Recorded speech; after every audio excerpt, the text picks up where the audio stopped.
আদি যুগ থেকে নারীর সৌন্দর্য তুলে ধরতে এবং ব্যক্তিত্বকে ফুটিয়ে তুলতে শাড়ির ভূমিকা অতুলনীয়। আমাদের দেশীয় ঐতিহ্য, সংস্কৃতি আর নিজস্বতার ধারক এই শাড়ির গুরুত্ব তুলে ধরতে এবার জার্মানির রাজধানী বার্লিনে প্রথমবারের মতো অনুষ্ঠিত হলো শাড়ি দিবস। এই উপলক্ষে নগরের একটি মিলনায়তনে সংস্কৃতি, সংযোগ ও সম্প্রীতির আয়োজনে ছিল প্রবাসী ও স্থানীয় জার্মান নারীদের শাড়ি প্রদর্শনী। প্রথমবারের মতো জার্মানিতে আমরা আজকে শাড়ি দিবস উদযাপন করলাম। সকলের সহযোগিতা এবং অনুপ্রেরণায় প্রোগ্রামটি যথেষ্ট সাকসেসফুল হয়েছে। আশা করি সামনের বছরগুলোতেও আমরা এভাবে উদযাপন করতে পারবো।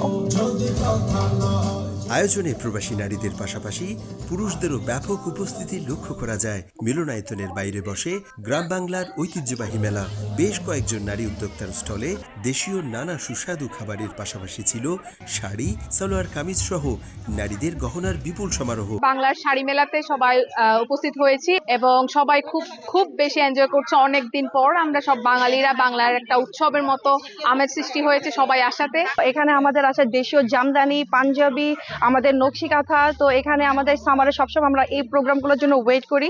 আয়োজনের মধ্যে অন্যতম আকর্ষণ ছিল খেলাধুলা ও মনোমুগ্ধকর সাংস্কৃতিক পরিবেশনা। এ সময় গান, নৃত্য, কবিতা আবৃত্তি, নাটিকা ও ফ্যাশন শোতে অংশ নেয় প্রবাসী সব বয়সের শিল্পীরা।